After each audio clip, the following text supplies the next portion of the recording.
Welcome to another edition of Danny Brown Talks Phoenix. I am your host, Danny Brown.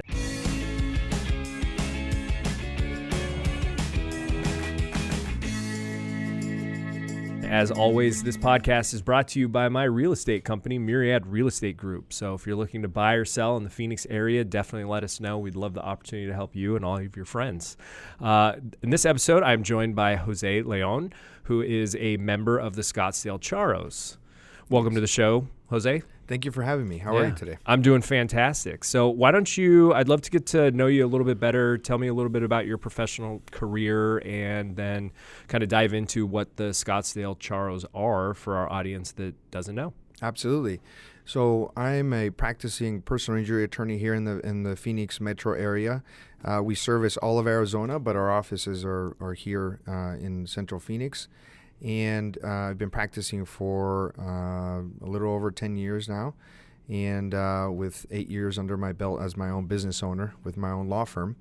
And back in 2011, I started giving back to the community through what I call community-based efforts. And what I did at that point is go in and find a group that could service the community through fundraising events and be able to provide monies to charities that are what I call boots on the ground charities that are making the actual impact. So at some point, I was able to cut my teeth and learn how to do that, and I was noticed by the Scottsdale Charros, which is an organization in the city of Scottsdale that focuses primarily on hosting the San Francisco Giants at Scottsdale Stadium during spring training baseball, and promoting the Western heritage of the city. And back in 2016, I got invited into the group to become an active member. And as an active member, you're essentially there to be able to run events like the ones I was doing back in 2011 with another organization here in the Valley. And in the hope is that we can generate net proceeds to then give to the community. Specifically with the Scottsdale Charros, be able to provide monies to the Scottsdale School District, funding programs for education, funding teachers, and then also other charity groups in the city of Scottsdale and in the state of Arizona that affect kids' charities or kids' efforts. So essentially what you're saying is there's other charities that are out there, other nonprofits, they come to you guys to help them raise money. Correct. We're a C3, 501c3 foundation, and there are trusts and other types of organizations that have either a large fund in their foundation, and there are organizations like the Scottsdale Charros that on a yearly basis are running events that are generating funds that can then push out into smaller groups or smaller charity groups that also are 501c3s that may not have the ability to raise as much money as our organization is able to do, and they come to us to petition or apply for funding to be able to move their mission forward. It's super interesting because I don't think most people are aware that most of the large events that happen around Phoenix are all run by non-profits raising money for charities. So like your different food festivals, the Waste Management Open's a big one, spring training's a big one, all of these events that you go to and you're spending all this money on things, it's all organized and put together by volunteers like yourself. Absolutely. The nice thing about learning that, I think, for the audience is that you're making an impact with every opportunity that you have to have fun in the Valley. Mm-hmm. Especially during the spring, there are a lot of things that happen in the Valley that can be leveraged to give back to the community. And organizations and cities have identified that as an opportunity. And when the private sector organizations come into the Valley for an event, they try to identify a charity group that they can partner up with internally, and then also within the organizations that are available here in the Valley to then be able to earmark some of the money that is coming in through their event to then give back to the community. So it's a win-win, I think, for the organization in the private sector as well as the cities that are involved. And in our case, the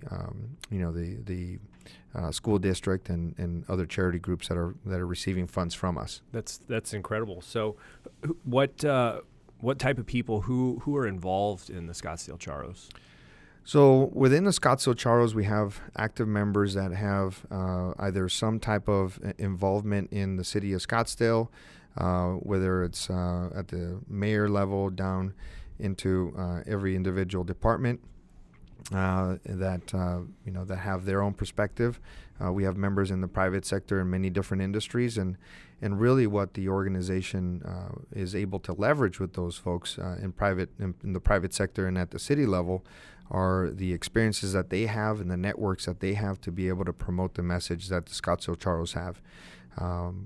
Primarily, back when we started, we were a spinoff of the Chamber of Commerce, and the main objective was to try to maintain the spring training teams here in the Valley and grow it to what it is today as the Cactus League. So it's a cool feeling to know that it started with the idea of maintaining spring training here in the Valley and not just have it in Florida, and it's grown to essentially 15 teams, I believe, here in the Valley. Yeah.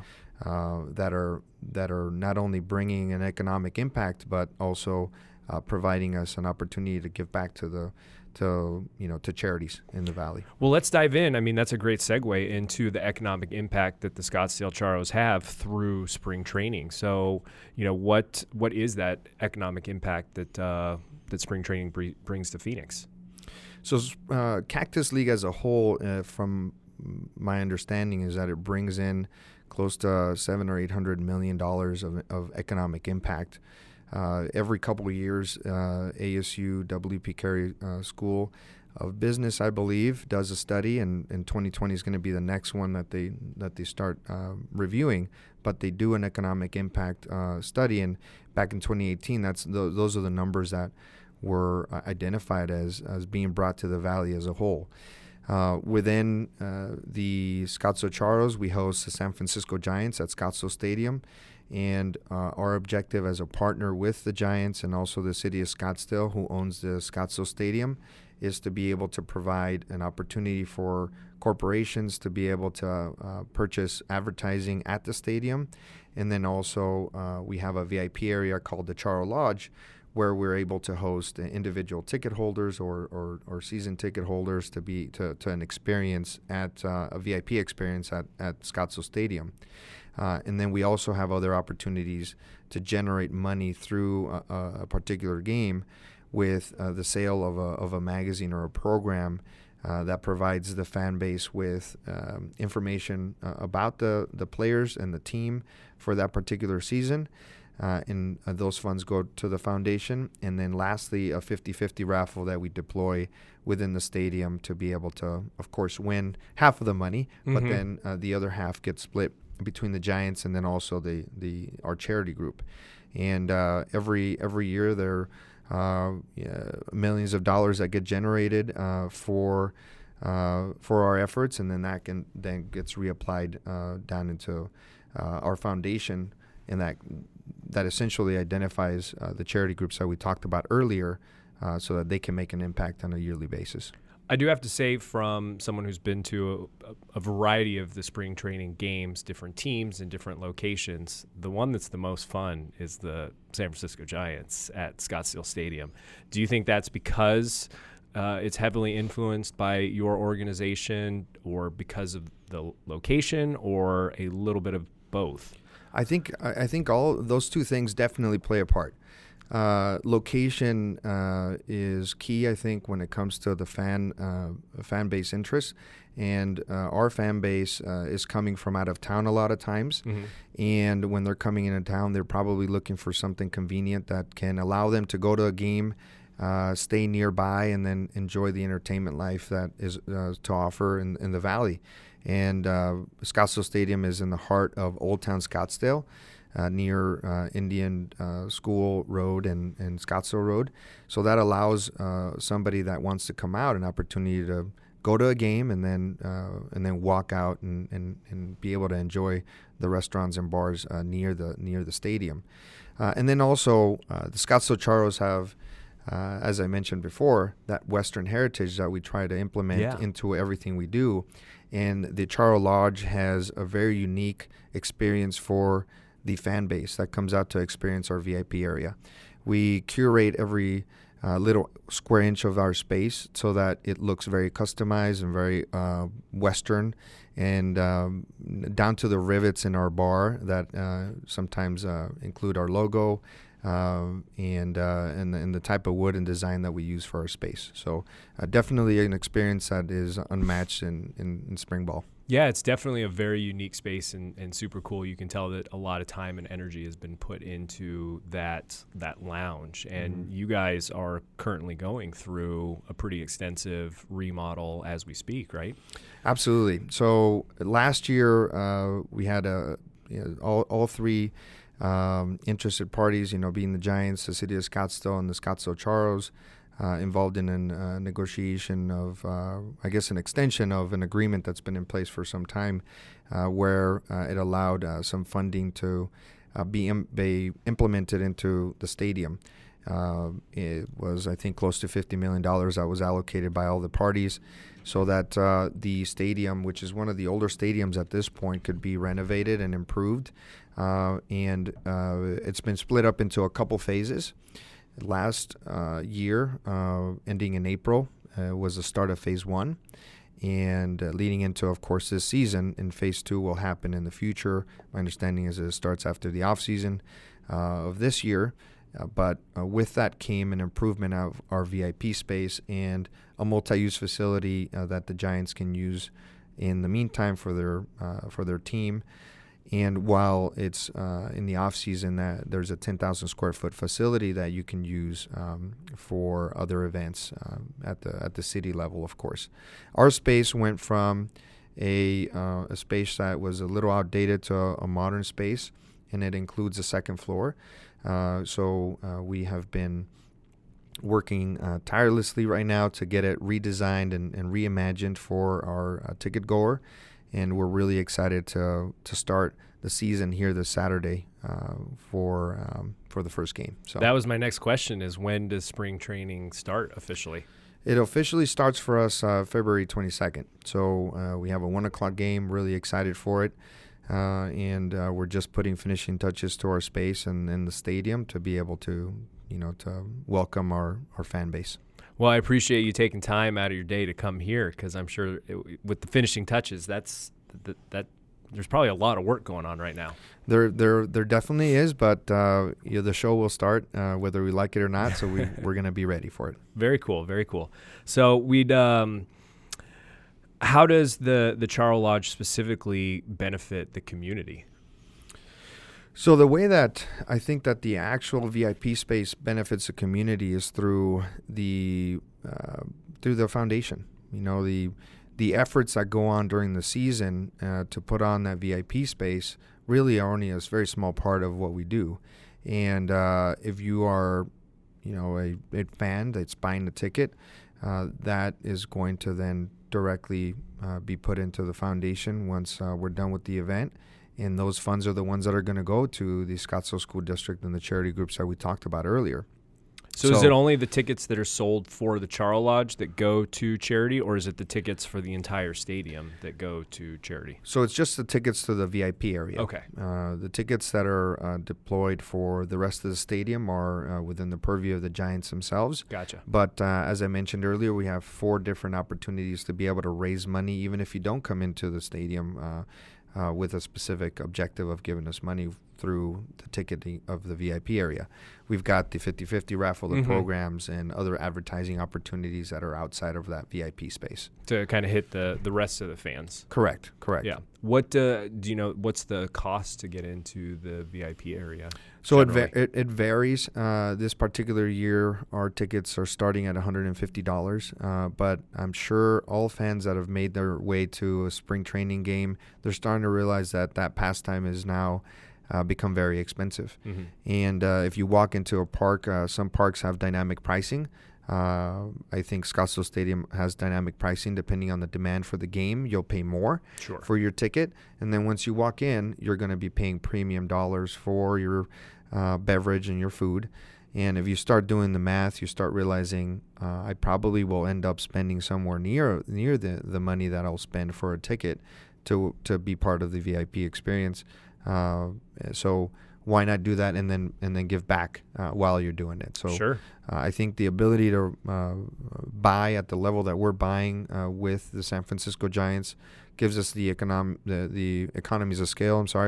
And gives us an opportunity to provide a good experience for the fan, and while still making a difference to the community. Yeah, that is amazing. Is the area going to be? Is it cooled? Is it air conditioned at all? It's covered, so there's shade. Well, that's good. There are fans in the space, but there are no walls. Okay. So, but I will tell you, if you're out in the sun for more than a couple hours, you start realizing that shade is the most important part. Absolutely. So. I've been out in the outfield before, and before too long, everybody's huddled up like behind the big scoreboard, trying to get the little bit of shade that they can, because even though it's really nice outside, that sun can beat down on you. It can get you. Yeah. So that's the underrated aspect of our space, is that it's shaded. And pay $150 or more just for the shade. That's right. So that's right. One thing I want to clarify about the ticket price is that you're talking about being able to go up and enjoy the food, just buffet Oh, there's style. like food and stuff involved? Okay. There's food. There's premium food that we bring in with guest food partners from local restaurants. Well worth it then. And you get an allotment of drinks. Of course, liability reasons, you can't just have full access to as much as you want, but there are a number of drinks on your drink cards for you to have alcoholic beverages and of course non-alcoholic beverages at your leisure. So that's great. You're not only are you getting shade, you're getting some better food and drinks included with the ticket, and it's kind of like price. A whole overall experience. So that makes total sense when you say that you're probably spending upwards of that or close to anyway. Exactly. So it's all inclusive ticket to walk into the stadium plus the food and beverage. Yeah. So the Charros, their main thing is supporting children's education. Could you tell me a little bit about how you guys go about doing that with the Scottsdale schools, and then a little bit more about what the Charro liaison program? Yeah, absolutely. So when you become an active member of the organization, you get matched up with the school within the school district. And the idea behind that is that we want to have a representative at every school to identify what that school needs in particular.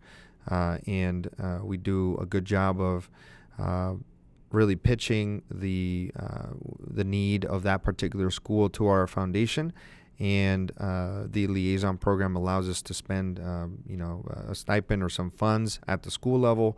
And then we also award and reward our teacher. We identify a teacher of the year every year, which actually today I got a chance to go meet my teacher at my school. And we provide them with a stipend for them. And then also, depending on the project, we have applications come in from all of the schools in the school district for funding at a higher level for projects that are above and beyond what we typically fund a school with. So not only is the relationship with the school to identify what they're dealing with on a year-to-year basis, but then also provide them funding at the liaison level, funding for the teachers that are typically not rewarded enough, in my opinion, for the efforts that they're putting into the future generations in Scottsdale and in the Valley. And then also, like I said, allowing us to provide funding for larger projects. That's just one of the aspects I think that we are able to to provide our school and our school district. But we try to do much more at the city level by being involved in committees and identify what the city needs at a higher level. Can you give me some examples of some of the things that you do on the city level, and then some of the programs that you guys have done for some of the schools? So, for example, we had I think iTeach was one of the names of the programs that we were funding in recent time, and that was a really good program that allowed us to see students go out and make an impact at their level, and then also there was a robotics program that we put money into that allowed kids to go out and present their technology that they were coming up with, and when we're talking about city level involvement, we're talking about what we're doing in different commissions within the city, and then also associations, private associations that are partnering up with the city of Scottsdale and being part of those boards to then be able to identify what the city is dealing with. So there are many, probably too many to identify at this point, but we're definitely integrated with all of the efforts that the city is putting together. There's lots of needy organizations out there for sure. So Absolutely. what is the annual grant program for? I'm not really sure which one you're talking about, but there are. I think if you're talking about the grants that we were deploying at the school district, we have that application process for schools to be able to identify something large. Okay. $10,000 or more. Oh, that's what you were touching on before. Right. Yeah. So where if you have a very specific need, like any social, emotional issues that are happening, especially now, that's one of the things that we're looking at as a community to be able to wrap our brains around and be able to fund. And some of the schools, especially the schools that are dealing with larger issues, are asking for funding for that type of training for their teachers. And we're looking, as opposed to improving infrastructure in some schools, we're looking at how to improve the experience of the student that's dealing with some hardships emotionally. So some of the things that we're working on now are more to kind of tackle those bigger issues. Sure. And we're in the middle of the cycle right now, really, to identify these larger grants that we will hopefully deploy. But the objective is to try to tackle those issues on the front end, especially nowadays with with technology becoming so prevalent at a younger age, and dealing with stressors at a younger age that you may not have dealt with before. And that's an up-and-coming issue that we want to be ahead of the game for. So. Absolutely. I'm glad somebody's talking about it, because it doesn't seem like enough people are. So how much has the Charro Foundation donated to date? Well, I was actually asking the executive director recently. I know it's a large number, and what I do know is that this past year we were able to put out $700,000 of funding into our school district and other charity groups. Yeah. So we were able to give that, and every year we're not only looking at the current year need, but then we're also looking at what the future holds for our foundation, and we want to make sure that we hit certain milestones. So not all the money that we're raising really gets deployed out, even though the need is always increasing year over year. But we want to make sure that we're around for the long haul, and we're making responsible decisions to make sure that we do that too. What can you tell me about a moment that's been like the highlight of your Charro career so far? It's an interesting story. I think that there are a lot of high points in what we do. For example, there's a banquet for an education banquet we put on where we bring the educators to one place to honor them. But one of the coolest things that I've experienced is a connection that I now have with my liaison school. So early on in my relationship with my wife, I got introduced to a gentleman by the name of David Mack, and he and his wife had invested a lot of time in the community. She had been an educator her whole life and had dedicated a lot of time to Laguna, and David Mack at the Charro level, and a bunch of other organizations that he's made an impact in, and he did make an impact in during his life. And funny story, he was at my wedding, didn't really recognize that he was an important person in my life. Fast forward, when I get invited into the Charros, he's one of the first people to greet me and guide me and mentor me. I end up taking over for him at Laguna, and now I get a chance to be at that school, Laguna Elementary, moving the needle forward for the efforts that his wife and he were able to provide that school. But the interesting part of that story is that not only was there a connection there before, but we are moving into our newer house that we had purchased this past year, and my wife finds this pin from the first class of Laguna, and it's her as I think a second grader, not to date us, but she's a second grader going into the school, and it's essentially a school that has been in our lives since we were young. Wow. And there's all these interconnections, and it's crazy how things happen where you come back, and it's rewarding for me to be involved in an organization that has those connections there at a deeper level than just us coming out and providing an impact to the current school and the current system. Sure. So really excited to be investing into the future and hope that I can have the long-standing legacy that David Mack and his family had in that school. That's incredible. That's just how everything's interconnected. It's such a small world. It is. All that kind of has realize. come full circle for you guys. Yeah. So really neat. Yeah, absolutely. Every time I go in there, it's a great time, and I got a chance to do that today, actually. So very nice. Yeah. Very nice. Well, if anyone listening has questions or wants to get in contact with you about the Scottsdale Charros or how they can be a part of it, how do they do that? Yeah, they can go to scottsdalecharros.com and identify not only how they can get involved by giving back at the spring training level by coming and sponsoring us, but then also we have other events like the rodeo. We have a VIP space at the Parada del Sol Rodeo that's coming up March 5th through 8th, and we hope. So you guys are doing more events than just the spring training. That's our gem. Spring training is our gem, but we're always looking for other opportunities, and Scottsdale, the Parada del Sol Rodeo is another one. So. Very cool. Yeah. Very cool. Well, we'll make sure that all that information is in our show notes. So if anybody wants to get tickets to the VIP area or make donations to the Scottsdale Charros, they can do that. And I appreciate you taking time out of your busy day. I know that there's a lot going on getting ready for this weekend. And I learned a lot. I hope our audience learned a lot. And I appreciate you coming out. Thanks so much. All right.